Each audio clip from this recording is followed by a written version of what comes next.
Hello, I'm Rachel. I'm from Full Cup Play Therapy, and today I'm going to talk about life lessons from over 9 years working in schools.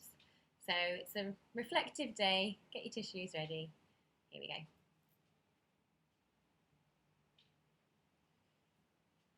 Okay, so I feel incredibly blessed to have worked with so many wonderful children in many ways as a play therapist, but also as a teacher.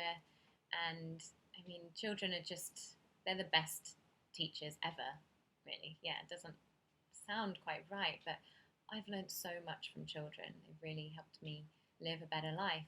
So here are my top, how many? Let me check my notes.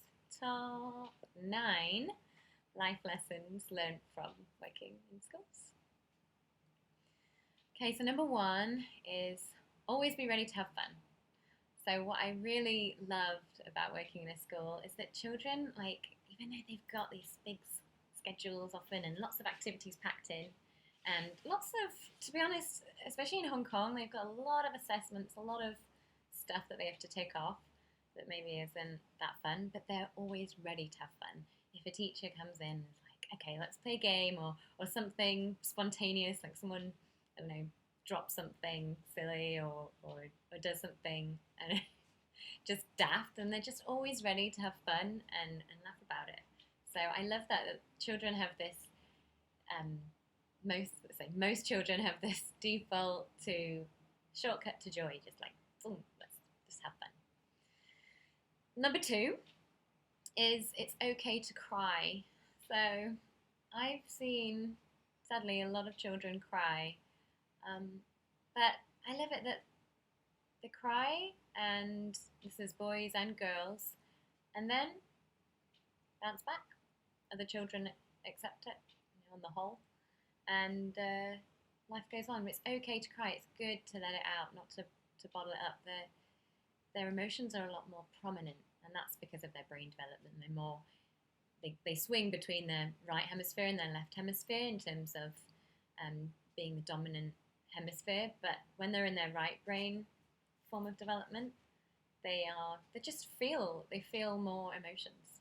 They're more in touch with them. So it's really inspiring. I think, like many adults, I often feel like showing emotions is not, I don't know, maybe not professional, or it's um, not socially acceptable somehow. But children, they remind me that, it's okay.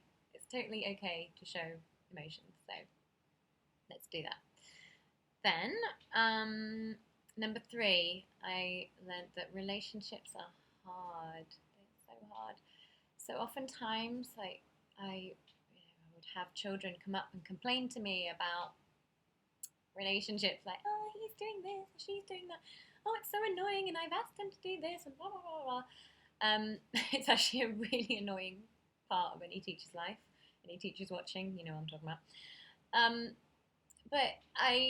So definitely with my therapist training, I started to really see, okay, what that child is complaining about is exactly the same thing that they do habitually. So it really made it clear to me that what we dislike in other people is really something that we dislike in ourselves. And I think that's really a real shift in my outlook on life was when I learned that. So the things that really, piss me off about other people, it's often a disowned part of myself, or something that I was severely punished for when I was younger. And children really shows that. It's always the kid that is the most talkative, that's like, he's talking at me, da, da, da. Or the kid that's the most sort of that loves, I don't know, stealing or not taking turns, will complain, he wasn't taking turns. It just happens. Let me know in the comments if you've also noticed that, teachers. Okay, number 4, self-esteem and mindset are so important.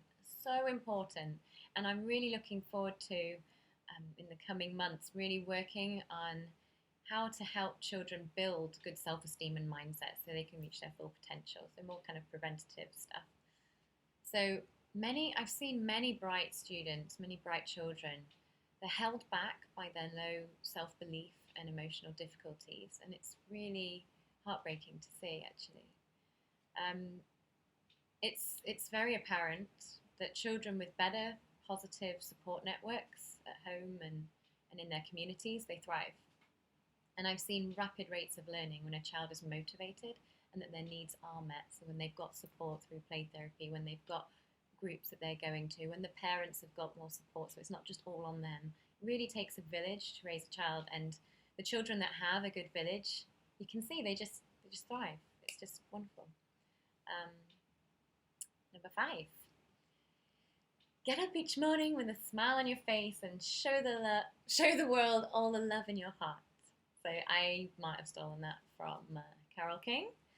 But anyway, it does play in my head. It did play in my head when I would walk through the school gates and see their shining faces and they're giggling and they're just showing joy of seeing you, of seeing others, of seeing their friends and their favourite teachers. And it's just lovely just to have their big open heart out there. I think it's really inspiring. Number 6, forgive quickly. I'm always so impressed with how quickly children can forgive both their friends and adults. As adults, I mean, we make mistakes all the time, and they just forgive us. They just want to love us, and it's a beautiful way to live. Number 7. Number 7 is sometimes you're just in the wrong environment. So I've seen it with change of class, change of teacher, a subject, just a different subject. It can really make the child appear completely different. So children, they don't have much control over their environment day to day. Definitely not as much control as we adults do. So as caretakers, let's try and make their environment, optimize their environment so the child can shine. And for ourselves, let's recognize when the environment that we're in, the relationship that we're in, isn't supporting our own growth. And so that's why I decided to move away from my school. Even though it's a brilliant school, it's just not right for my growth. So thanks for inspiring me, kiddos. Okay, number 8. Play deprivation makes you unhappy, unproductive, and less successful in relationships. So play is a priority. I don't think I need to say anything. Okay, number 9. You have to have some struggle for meaningful, long-lasting learning. So everything we do for a child, they don't get to learn for themselves. So they don't learn. And it's the same for us adults. So we can't expect everything to just go swimmingly. I always want to obviously get things right first time, but it takes trial and error, and it's seeing children struggle and doing lots of trial and error and keep going and then nailing it and then consistently nailing it and seeing that sense of pride that they have and that sense of achievement and joy is just really inspiring. That, you know what, yeah, part of life is struggle, but there's always beginning, middle and end of struggle, and struggle is important. It's those lessons that we will learn and know forever. So they're my top 9. I probably have more, but they're my top 9 life lessons that I learned from working in schools. It actually is about a year since I have worked in the school, so it's really nice for me to look back and think about those meaningful years. Because it's the first year I've had in like a decade where I'm not doing end of school admin stuff in a school. It feels great actually to not be doing that. Hearts go out to you, teachers and social workers and school counsellors right now. But yeah, it's really nice for me to not be going through that. But I am still thinking like, oh, there are some parts that I miss, and going through this list has been great. I hope that you felt inspired by the children as much as me. If you like this video, make sure you click like, makes it more visible for the people to find the work I'm doing. And also make sure that you catch future episodes and playful tidbits from me by clicking the red subscribe button. And I'll see you next time. Take care and don't forget to play. Bye!